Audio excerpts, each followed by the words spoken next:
Roger, really good to talk to you. You've been working with Jo-Wilfried Tsonga since October last year. How's your relationship developing? Yeah, look, it's great. It's very natural for us. I've known Joe for a long time, so very natural for us once we started late October to get to this point. It's been 6-8 months, and we're just enjoying each other's company. Got the same agenda, so and we're having some fun while we're doing it. And that's a big part of the ingredients is to make sure you have fun while you're actually doing it. How good is Joe's tennis right now, and how good can he become as a tennis player?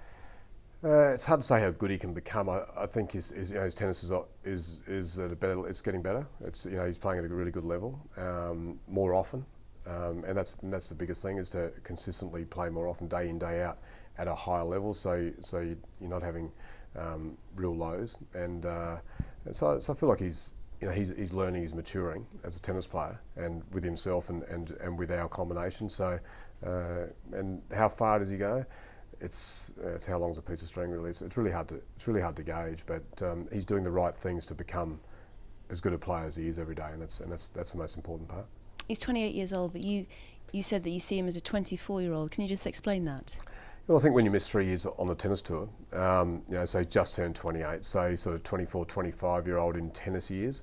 So you've got to remove the number near his name, and so if you miss 3 years, take 3 years off that, so you've got probably a 24, 25-year-old tennis schooling individual. So he's got a lot more years of development to do as far as the schooling of the game. Even though he's 28, so he's fresh as well. When you don't travel for 3 of those years, also even though he's been on tour for a while, you've got something in reserve as well at the back end. You spoke about the French Open last week, and how much of an effect it would have on a home player playing in a home slam. Can you just talk to us about the adrenaline rush that one goes through in that, and how long it takes a player to come down off that? Yeah, I think there's more obviously for the player at a home Grand Slam, and also the favourites. The top group of guys that are favourites that have got a lot invested into it, spent a lot of weeks investing and months investing into that one event. So it's not just a few weeks leading in. So there's a lot of a lot of purpose behind it. So, and if you're a home player in your home Grand Slam, you've obviously got every paper talking about you, and you're a chance, like Andy here.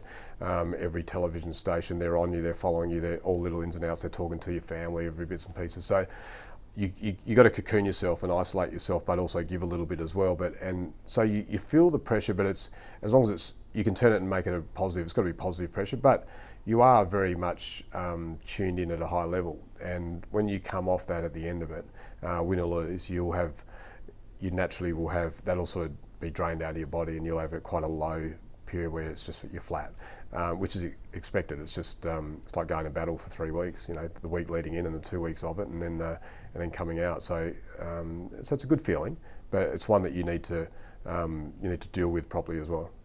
When did you first see Joe play, and did you know then that he could be and would be a top 10 player? Yeah, I saw him as a 15, 16-year-old, and saw him and actually go on fees, and I was pretty caught up with him straight away. Just because I just saw I like to look at athleticism first, see how they actually can move around a tennis court, and because you actually need that, and then you look at how they go about their tennis craft and whether they've got weapons.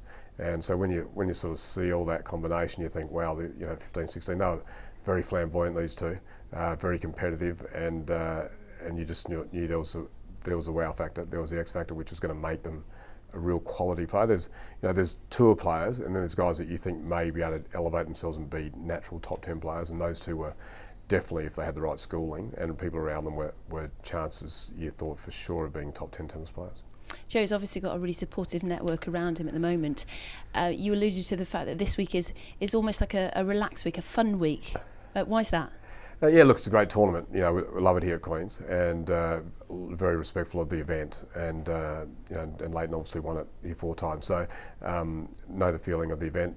But when you come off, as I said, Grand Slam, French Open just being so quick, finished on Friday night, and then to be bouncing back here, on the Sunday we're here on the courts, on the grass courts after. I've got to let him breathe.